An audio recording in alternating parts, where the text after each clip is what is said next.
Welcome back everybody, I'm Jake, the Scary Story Guy, and today we're talking about The Conjuring 2, the second film about the exploits of the Catholic Avengers, Ed and Lorraine Warren, who are a lot cooler in this cinematic universe than they were in real life. You could take every single awesome moment from Ed and Lorraine's real lives and combine them together and tie it to a rocket and fire it into the sun, and it still would not be half as cool as... In the name of the Father, and of the Son, and of the Holy Spirit, I condemn you back to hell! I mean, come on. Obligatory spoiler warning, please watch the movie. Okay, so The Conjuring 2 is based on the real-life story of the British haunting known as the Enfield Poltergeist, which got quite a bit of publicity back in the late 70s. Basically, this family called the Hodgsons was claiming to experience not just a lot of supernatural events, but that their 11-year-old daughter Janet was actually being possessed, and the spirit was occasionally speaking through her. It's a really interesting case, and there's a lot of debate and controversy surrounding it. To this day, some people believe this family, others think it was a hoax, they're making it up. For instance, there's this photograph of the daughter, Janet, supposedly levitating off of the bed. But, if we're being honest, and Ed Warren brings this up in the movie, doesn't this just look like a kid jumping on the bed? On the other hand, listen to this recording. Come on, say it for me, Dr. Bellow. Dr. Bellow, I'm going to do it now. I can't do it. That voice is coming from the mouth of an 11-year-old girl. Apparently that's not actually impossible. There are like these false vocal cords above your larynx or whatever. But if I personally witnessed that voice coming from an 11-year-old girl, I would lose my shit.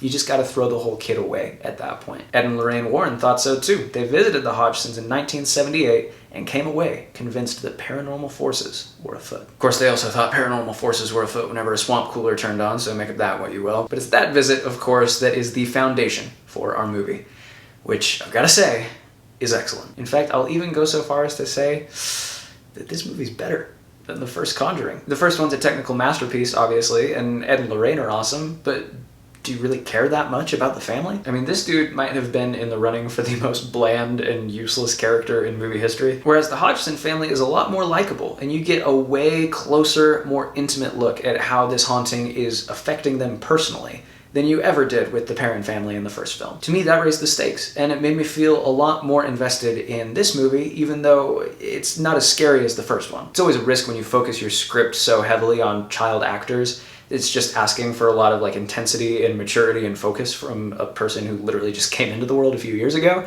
But this kid, right here, Madison Wolfe, her name is, delivers in a big, big way. She plays Janet, the girl who gets possessed by the ghost, and if she sucked, it would straight up ruin the movie. She's got a ton of screen time, and a lot of the most affecting and emotional moments of the movie are directly involving her. She's fantastic though. You can see a lot of the adult characters in the movie wanting to believe that this is a hoax, wanting to just brush it all off, but they've got to step over her very obvious fear and sincerity to do so. In fact, all the kids in this movie are good. And this family's just a single mom with 5 children, and often situations like that are really hard to get right in movies. It can be hard not to make the dialogue feel rote, kind of scripted banter between siblings, but this movie pulled it off. And as a result, there's a sense of, wow, these are just good people trying to do their best, and they don't deserve this really horrible thing that's happening to them. Whereas in the first movie, it's more like, wow, this is some crazy shit happening to this cardboard cutout of a family. Maybe that's harsh. The family in the Conjuring one's not bad, there's just nothing special.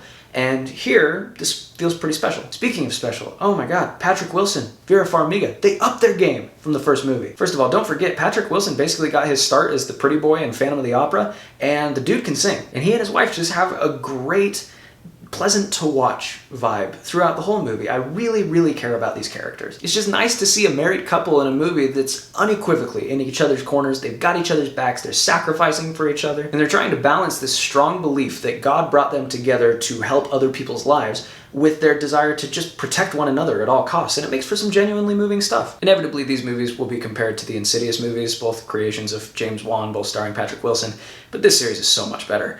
And it's largely because of the heart and the seriousness with which it takes itself. Rarely do you see a good horror movie that isn't also trying to be a little referential, a little tongue-in-cheek.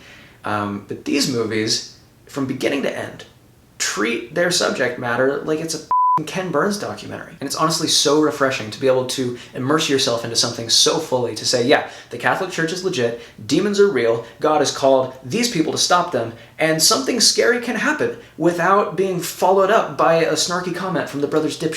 Honestly, it seems like most horror movies are scared to be too earnest like they're embarrassed to be taking part in the project of scaring people, or maybe they're not convinced that what they're doing is actually scary enough, so they compensate with like a bunch of winks and nudges to the audience. The Conjuring and The Conjuring 2, in contrast, tell the viewer to sit down, shut up, and watch a master of the craft show you how it's done. I love these movies, truly. They're not the most original. They don't have a twist ending that knocks your socks off, but I'm not here to tell you what The Conjuring 2 isn't. I'm here to tell you what it is. And what it is one of the most well-made and investing and sincere horror films I've ever seen. And for the first time ever on this channel, I'm going to give The Conjuring 2 5 stars out of 5. Alright guys, stay tuned for my next review in the Conjuring universe, which is Annabelle 2?